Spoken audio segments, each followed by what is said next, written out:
What is up, beautiful people? It's your boy Joshua Martin. Man, it's been a while since I said that phrase, but welcome to my channel.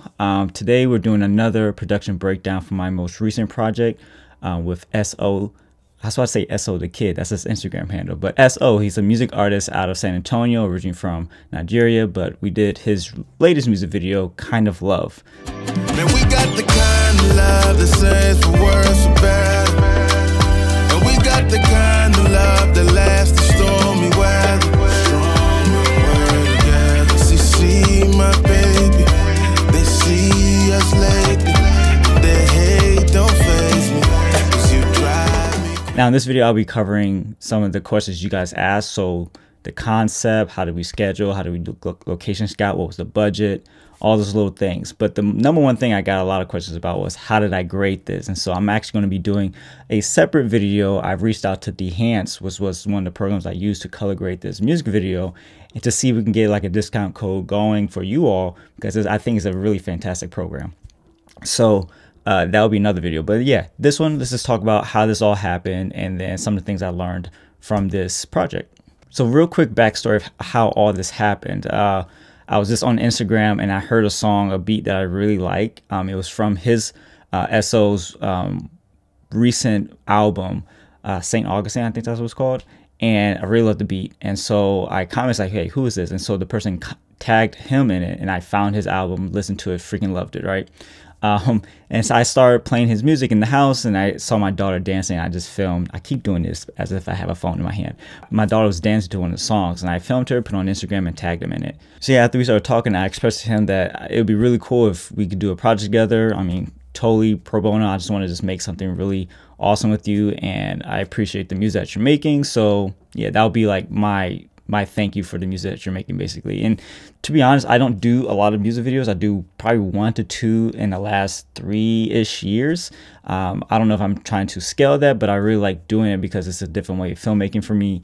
It's narrative with music and some other things kind of tied into it, which is actually a really fun process to do, all within like 4 minutes, depending on the song length.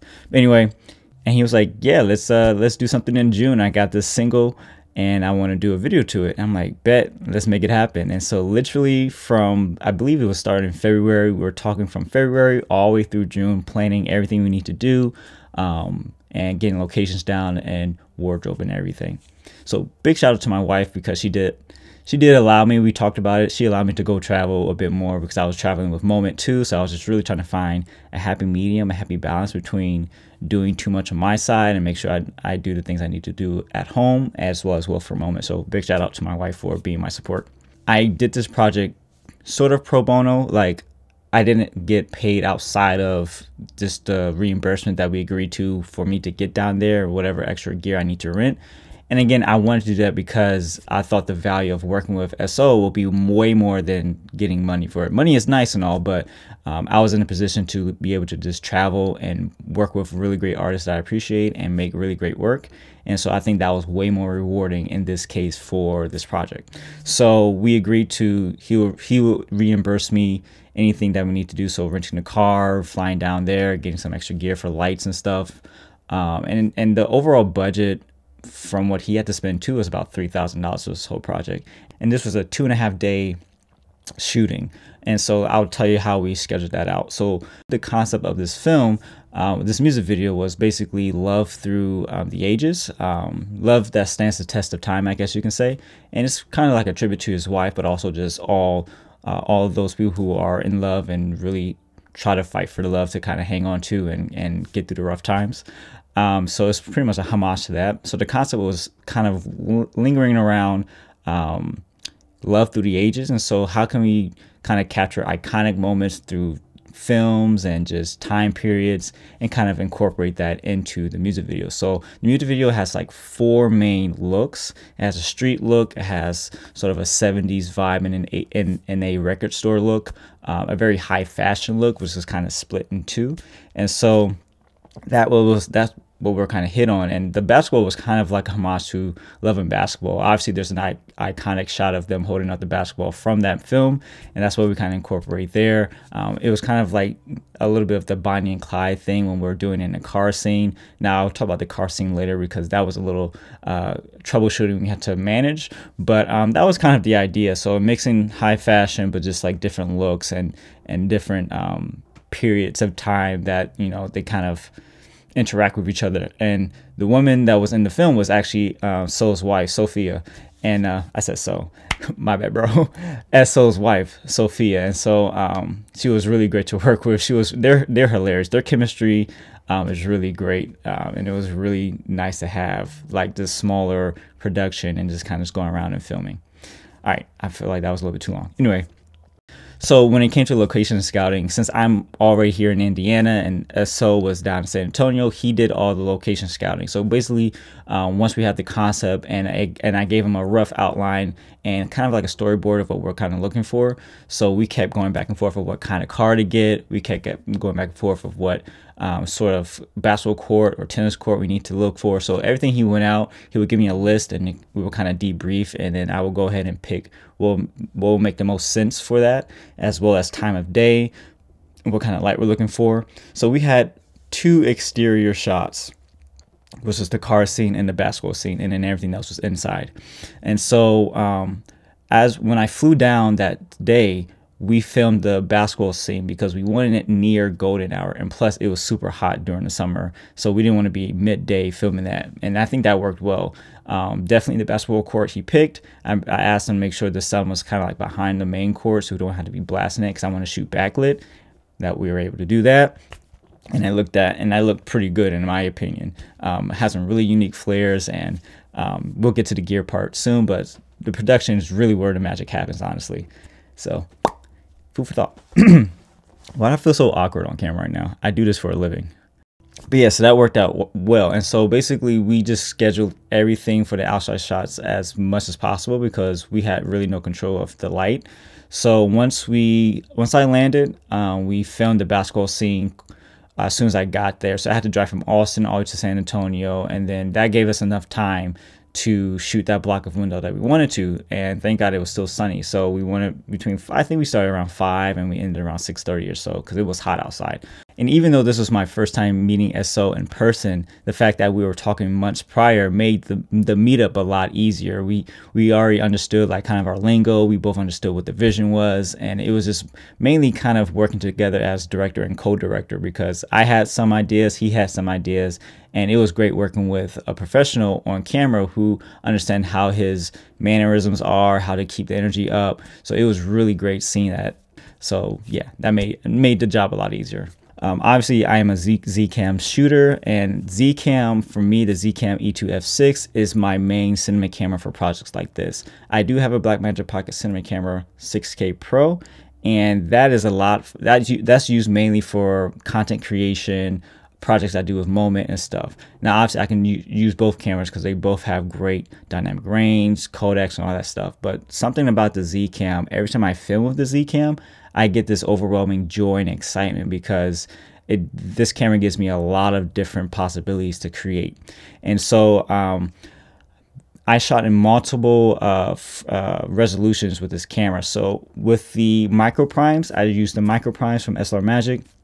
Yes, these are micro four thirds lenses, but a fun fact, the 21mm and the 17mm covers most, if not all, of the resolutions for the full frame sensor of the F6. So the 21 was mainly used for most of this video, and I also had the 17 and a 35. The 35 can only be used in the 4K DCI mode, and that was fine. I used that more of like my telephoto look. So the close shot of the record player was shot with the 35.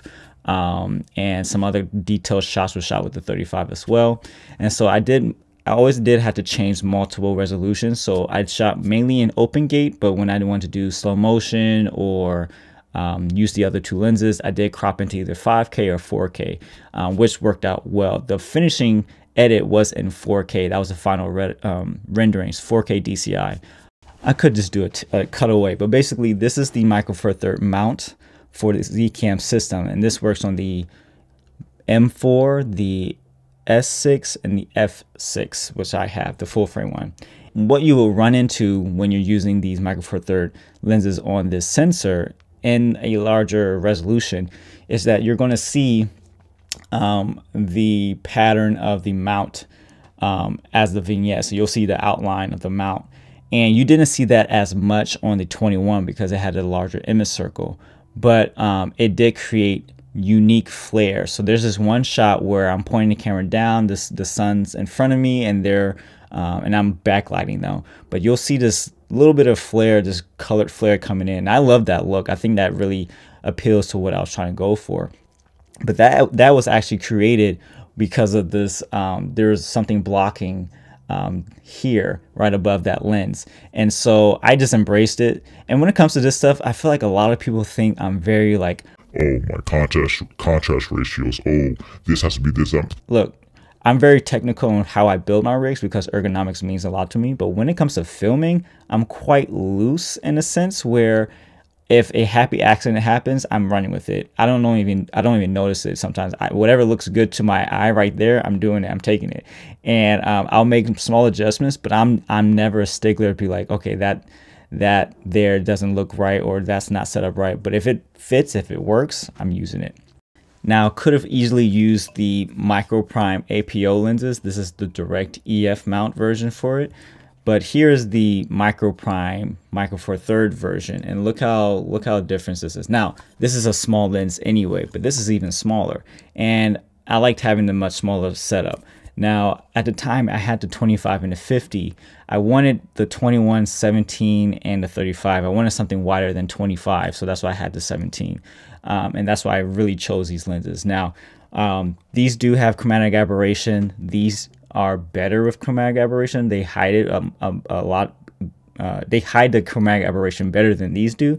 It is visible wide open, but once you step down to T2, you're pretty much golden. At 1.6, this is the 21. At 1.6, you'll see a little bit of chromatic aberration, the purple and green fringing. Yeah, I ran it with my Anton batteries. Ran it all day. I brought 3 just in case, but I pretty much had one the whole time. And some other accessories we rented out the 300D with the spotlight, which was, I freaking love that thing. I need to buy that. That's what the whole studio setup was with the spotlight for that scene.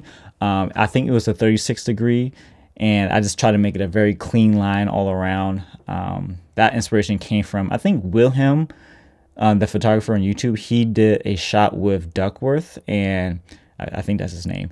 And he had a spotlight scene, and I was like, yo, we need to do something like this. So that's where that came from. Yeah, in terms of lighting this, so all the exteriors, of course, was with the sun. We did have some bounce here and there, but I think since I was filming quite wide open, everything kept the shadows kind of open, which was fine for me. And I was able to have a lot of latitude in post later on to get what I want out of that. So, but when it came to the interior things, so the record player store, that was a challenging one because I didn't bring any lights due to the time. We had a few hours in there in the morning, but I think for the most part, it worked out well. I just used what remaining lights were on top. We did try to turn them off, but the section that we were filming in, we needed that long way of all the records on the side. So I was like, okay, let's just leave it, and I'll try to, unfortunately, fix it in post, but I didn't know what I was fixing. I knew I could see that the walls had a green tint because of the light, and I was like, okay, I think that's fine. I think I'm gonna just kind of use that to my advantage because SO was wearing a orange vibey 70s shirt, and so that stood out. So maybe if I made the walls greener-ish in post, that will create a contrast, a natural color contrast. And I think it did, in my opinion, worked out pretty well. I did struggle here and there trying to find the correct skin tone to be consistent. That was just due to the lighting and what it was casting on him. But for the most part, I think it turned out well. So I had no lights in that whole thing. I just used the overhead lights in the store. And for the record player shots, I turned off the lights to use the natural light of the big old windows in front to cast light on there, and I think that worked out pretty well too. And then lastly, the studio space. What's up, y'all? We have been on the ground running since I've been here, actually. So there's been like no time to really show like what's happening behind the scenes. We got some photos, some videos with our phones and stuff, but right now we're in the studio location. And guys, this is S.O. I've been calling him So for the longest. Wow. It's S.O. What's up? Tell me what's up, y'all. Oh, what's going on, man? Listen, we are on the set of my music video, directed by Josh Martin. Co-directed by, I don't know, whatever. It's co-directed. Right now, trying to find food for everybody to eat, because we need some energy, need some fuel in our system. Yeah. This guy's killing it, man. He's killing it. Right now, like I said, we're in the studio. This is the third scene from the music video. We shot on a basketball court yesterday when I flew in. So we hit the ground running. Then just now we came from a record store. It looked really great. They had great outfits. His wife is in the music video too. There's Sophie. Say hi. Oh, hello. Hi to the vlog. It's a vlog. So we got a cyc wall back this way. It's probably overexposed. Oh, you can't even see. Yeah, let's bring that down. Oh, there we go. We got the cyc wall. And we got a moving wall on this side. So I got a light, camera and whatnot. Camera's down here. This is the stage here. Let me get my exposure right. Come in here. Hi, y'all. This Is Taylor's there our something in my teeth? No, you good. Hey. Taylor's our makeup artist for today. Woohoo. So Beauty blender. yeah, you done great so far. So anytime you see Sophia's face, it was down my It's table. your girl. Hey. So yeah, that's the update. And probably for the rest of this vlog, you'll just see behind the scenes of us filming, shooting, cutting into some of the footage from the camera itself. And then probably wrap it up when I get back home tomorrow. So, yep. All right, y'all. Bye. Now, this was great to have because we utilized both sides. They had this huge cyc wall, white cyc wall, and they had a rolling wall that had black and white, black and blue on either side.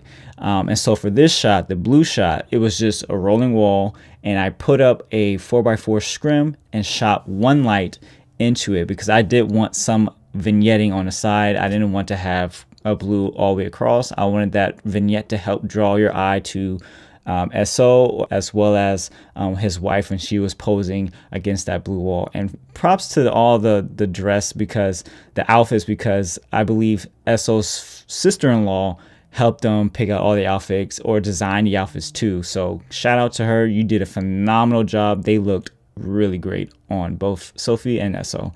But yeah, top light, scrim, and then it's sort of acting like a wide spotlight, but then I used the natural vignette to kind of, the light fall to create a vignette. Wow, that took forever for me to get out. And then, like I was mentioning earlier, on the flip side of that, the cycle is behind us. And yeah, and so the final shot was the last day, and that was with the car.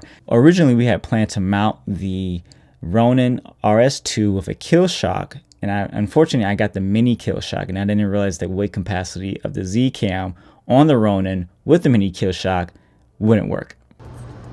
Okay, been a long day, vlogged a little bit, you guys have seen it. So right now, it's like 11 o'clock at night, I'm in the hotel room, probably backlit. I'm building the car rig for tomorrow morning's scene. And I've never done this before, so I was kind of fiddling around of what to do. I asked a few people, shout out to Driven Films, and I'm trying to mount my Z-Cam as light as possible to this rig with the Ronin RS2. As you can see, it's too heavy. So I know the load of this was like 10 or 12 pounds, so I wasn't too sure what all of this weighed, right? So the idea was to have this battery on the side, plug in the camera and the Teradek and kind of roll off of that. But that in itself, I never weighed, and since it's so tall, you know, just gravity's totally against all of this. So it's crushing these Killshot Mini, it's killing the Killshot Mini mini mount. So that's the bad news. The good news is that I still have a gimbal, so we're going to just have to modify the shots. Rather than mounting this to the car, I'll probably walk along the car as they drive down the street and stuff. It might be interesting, might be bad, who knows, but we'll just try to make it work. I told that, so hey, look, this is not working, but let's obviously get to the spot and I'm just going to sit in the car if possible, because we know Corvettes don't have back seats, obviously. So I crammed myself in the back to get this shot, and wow, props again for Zcam being so small and compact. All I had was the battery, the monitor, and I was just holding the camera with my bare hands and kind of moving back and forth, getting the shots that I need while like crammed like this, and the sound of the engine is blasting in my ears. So hey, it worked out perfectly, I think. We improvised, and the shots came out really, really great. All right, guys, this wraps it up for this breakdown. I hope you enjoyed it. There will be another one coming this month, because we're in September now, and that will be for my next music video that I recently filmed. I'm currently editing, but if you enjoyed this, if you have more questions, please drop them in the comments below. Check out all the links, and make sure to check out SO's music video, Kind of Love. All right, y'all. Peace.